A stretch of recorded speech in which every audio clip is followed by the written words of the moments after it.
حضور علیه السلام صحابه کرامو د هغې لاړې خوړلې دي، د هغې د بدن وینې هم څکلې ده، دونه محبت به د هغې هر شی یې خوښ او د حضور د وینا دپاره خپل وطن پرېښوده، خپل حجره او خپل بیټک او خپل کاروبار هر څه پاتې د حضور حکم به یې پوره کو. دا سره مدینې منورې ته تش لاس یو صحابي دی عبدالرحمن ابن عوف صاحب رضی الله عنه، نو یو ملګری ورته وایي یو ملګری که کلیوالو سره به یې ملګری که، کلیوالو ته انصار وایي، دې بارانو ته مهاجر وایي. یو ملګرتیا به دا ستا ورور د اسلامي ورسره روان شو. هغه ملګری ورته وایي ده خو ښځه هم نه وه، کور یې هم نه و، دوکان یې هم نه و، څه کار یې هم نه و. ورته وایي زما کور دی لکه ته خو ما سره روډ شي، زما دوه بیبیانې دي، زه به یو پرېږدم، بیبي خو یو سړی پرېږدي بس بیا خو بل کس یې کولی شي چې هغه عدت تېر کړي،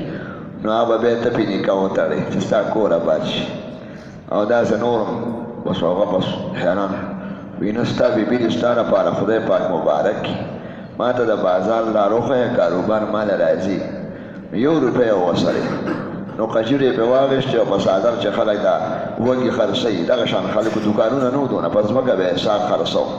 بازار به هم ټول په ځمکه و لکه د میلو کې چې به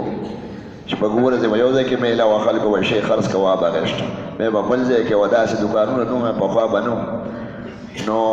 د 1 روپۍ قجورې واخېستې، ما لږ سال پس هغې 2 روپۍ وکړې، په 1 روپۍ نورې قجورې واخېستې، په 1 روپۍ ډوډۍ چې ورسي ورو ورو خدای پاک ډېرولې، دومره ډېرې شوې چې د هغه به چې وفات کېده 5 کروړه او یا لکه روپۍ ته نغدې پاتې شي، او روزانه به یې خیرات هم کو، روزانه به یې دغه کړ. تاسو خو تش د ربیع الاول خیرات پېژنئ که نه